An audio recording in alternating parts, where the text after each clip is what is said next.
to start over again. Could you say your name and then spell any part? I've seen Flint spelled with a Y. Only by people who don't know how to spell my name. Kind of an aside, there's a few things that aggravate me, and that's one of them, because what happened was people would never get my name right, but they'd never spell it F-L-Y-N-T until Larry Flint came along. And then all of a sudden, Larry Flint with the Y, everybody thought, even people who knew how to spell my name started to misspell my name. And so it's one of those personal pet peeves. You know, if you want to get on the wrong side of me, send me something spelled F-L-Y-N-T. I may correct you, I may not, but it's F-L-I-N-T, Taylor. I'm an attorney at the People's Law Office, and I have been since its inception in 1969, or more correctly, I was a student that was in on founding the People's Law Office back in 1969, and have been a lawyer since 1972 with the People's Law Office. Why don't we talk about where you were raised, what schools you attended, who your parents were? Okay, I grew up in a suburb of Boston, Massachusetts called Westboro. I went to Brown University in Providence, Rhode Island. Then I came west to Chicago, to Northwestern University Law School, and I came here the week after the Democratic National Convention in 1968. And I've been here ever since. And as I said earlier, I was affiliated as a young law student with lawyers who started, along with the law students, the People's Law Office in 1969. We started it we took over a little sausage shop, and we converted it into a law office over on Halsted Street, Webster and Halsted, back in the day when that was a very mixed community, a working class community. And we opened an office there in 1969. Our clients were primarily movement people, movement organizations such as the Black Panther Party, the Young Lords, the Rising Up Angry, the Young Patriots, and SDS, the various factions of SDS at that time. And that's how we started in 1969. My folks, my father was a college professor. My mother was college educated. She went back to school after she had her family. She worked as a librarian for some period of time. She is still alive. She's now almost 98 years old, and she lives back in New England. Come from a big family? You have brothers and sisters? I come from a medium-sized family. I have an older sister who was a pioneer in women's studies and in feminist history back east. She's still a professor. She's been a dean. She is now a professor at Simmons, a small, now co-ed school in Boston. My brother, I have a younger brother who was in the movement for a while and now is a very successful computer programmer. And we have a very close family, and we all share very much beliefs in social justice and the importance of fighting against injustice. That's when I think of Boston, I almost think of that. That seems to be the ethos of the city. Well, there's a lot of competing strains. The city, of course, abolitionism was if not founded there, was very strong there, and leaders, the abolitionist movement came from Boston and around Boston. Also, the literary movement, progressive literary movements in the 1800s and before that, and of course the Boston Massacre, as it's known, but the rebellion in 1770 was led by an African American by the name of Crispus Attucks. On the other hand, there's a very strong racism and segregation that is embedded in the history of Boston, very similar to Chicago. I found that Boston, in many ways, historically, and even during some of the periods of time that I've been fighting against racism, had some of the very similar problems and struggles in terms of racism and segregation as we've had here in Chicago.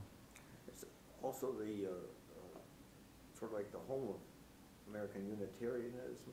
It is, and it's romantic, transcendental type. yes, communes and things like that? there's a lot of different things that were born there, and because of course it is where the first people came, the first white people came to this country in 1620, or among the first, the Pilgrims, the most famous. And ironically, my grandmother traced the line on my father's side of the family to the Mayflower. And I had 5 people, for better or for worse, that I am related to who came over on the Mayflower in 1620. I guess I shouldn't be totally proud of that, given what white settlers did to the Native Americans in this country. But that's one line of my family. My mother is Italian, and they came over in the early 1900s as immigrants from Italy. Did any of that history influence your sense of social responsibility and activism? Well, it's hard to trace where you get your beliefs and how you develop what you do and why you do it. I like to look back on my family life. My family, my father and mother were not political in the sense of being radical or anything like that, but they were open-minded and they were open to political and social change. And in fact, what happened was my older sister became very involved in the anti-war, the anti-Vietnam War movement in the mid-60s. And she helped to organize me, and me in turn organized my younger brother. And along the way, we influenced our parents. And so we didn't have parents who resisted the politics that we were coming to with regard to being against the war and being open to what Martin Luther King was talking about, and ultimately moving to the point of view of more revolutionary and radical ideology in terms of the Black Panthers and all of that. And my parents were tolerant of all of that. So in that sense, I think we owe, my family, my brothers and I, sister and I, owe a debt of gratitude to our parents for not standing in the way and not resisting, but being open to learning and changing. I think the major reason that I became radicalized was the times and my involvement and my exposure to what was going on in the late 1960s. I was at best a liberal individual in college, and in my later years in college I became exposed to the Vietnam War and the fight against the imperialism of the Vietnam War. But when I came to Chicago, that's when, through another law student who interested me and took me literally to work with lawyers who ultimately became the People's Law Office. And through that, I became exposed to the realities not only of repression and racism, but I also was introduced to remarkable persons who were involved in these movements, from Bernardine Dorn to Fred Hampton to Mike James to others who were at the forefront of the various movements that were taking Chicago by storm, more or less, in the late 60s.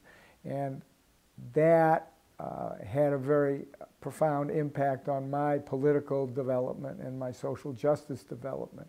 And if you want to point to one event that had the most impact not only on myself, but on the office here, the People's Law Office, and the founding of it and the forging of it as the kind of vehicle that it has continued to be over the last 40 to 45 years, that of course was the murder or assassination of Fred Hampton and Mark Clark, the Black Panther leaders, on December 4th, 1969. At that time, we had just founded the office, the People's Law Office. That was in August of that year. And the name, the People's Law Office, came from the movement. We represented the Panthers, and the Panthers had a People's Medical Clinic. They had people's, it was all power to the people was their favorite saying. And so we kind of naturally became known as the People's Lawyers and the People's Law Office. And so we were dubbed the People's Law Office, and we've continued to have that name, and have always tried to live up to that very important and name that we have. We don't take that name lightly. We try to continue in the legacy of Fred Hampton and Mark Clark. But personally, and I think most everyone, lawyers or law students, as I was in December 4th of 1969, who were affiliated with the People's Law Office, will tell you that the murder of Fred Hampton, and not only the viciousness of it and the fact that we knew him, that we respected him, that we represented him, but in fact when we went to the apartment that morning where he was slain and Mark Clark was murdered, the police had left it open. So we had a lawyer by the name of Skip Andrew who had the presence of mind to organize all of us into a team that took evidence at that apartment for 10 days. And at that point, we were in fear, literal fear that the police might come back and take us. So you were there during the day? We were there day, and then we would leave at night. And during each day, we would document. We'd pick up all the bullet shells that were left. We had a photographer. We had a videographer, a man named Mike Gray, who went on to make The Murder of Fred Hampton a very important film, and also went on to make some popular Hollywood movies, including The China Syndrome, which starred Jane Fonda and Michael Douglas, which was about the Karen Silkwood and the nuclear industry. But we went there and we did all of that, and in some ways it was like a reenactment of, and it certainly wasn't on this scale, but it seemed like sort of like the Underground Railroad, because we would take the evidence, we would document it, we would put it in envelopes, and then we would go at night and take that evidence to a safe house, or what we really would do was we'd be told, go to a church on such and such a corner. And we go to that church, and the minister would greet us at the door, and he would take us upstairs to the attic, and we would bring the evidence up into the attic. And then we'd leave. And we'd do it under security so that if the police were following us, they wouldn't know where we were taking the evidence. It was on that level of fear and that we were operating, but we were successful in documenting the fact that it was a shoot-in, that it was not a shootout like the state's attorney who was in charge of the raid, Edward Hanrahan, and the police, the elite police force that did it, had told the media and made the Panthers into these vicious people, Fred Hampton and all, who they said had initiated and engaged in a shootout with these brave police. Could you tell me what church you... You know, I'm not sure where it was, to tell you the truth. I know one of them may have been on the corner of Webster and Sheffield. That's vaguely where I think it was. There were 2 or 3 churches in the city with ministers who were very progressive, who we had relationships with. And that's who we were sent, those churches were where we were sent to bring the evidence. Now, there was a door, a very famous door, that was at the front of the apartment. And when we went there, there were 2 bullet holes in it. And the police were claiming that there was only 1 bullet hole in it, and that the shot came out, and this proved that the Panthers fired the first shot. Well, we carefully took that door panel out of the door, and we filmed it to show that it was coming out of the door and what it looked like that morning when we first got there, so that nobody could say that we in any way monkeyed with the door. We then took the door and we took it to one of these churches. And then later on, over Christmas break, for me and the other law student who got me initiated into the office, we were both from back east. So we drove that door all the way across country. My mother remembers to this day, 98, 97, 98 years old, she remembers that I brought that door to the house before we took it to a lab in upstate New York to a ballistics expert who was independent in order to test it, to show that one of those bullet holes came from the police going in. So that was another little cloak and dagger situation that we were involved in. But the reality was it was an incredibly sobering and politicizing event. How old were you? I was second-year law student. It was 1969. I was 23 years old at that time. And all of us were young. Dennis was like the granddaddy of our office. He was 10 years older than I was, so that made him 33. But the lawyers, other than Dennis, were all 2 or 3 years older than I was, 26, 27, only a few years out of law school. And so we saw, when we went there, the first thing we really saw was a pool of blood near this mattress in the back bedroom, and that was the pool of blood where Fred Hampton died, and because he was on that bed, and they killed him in his bed, and there was blood on the bed, and then they dragged him off of the bed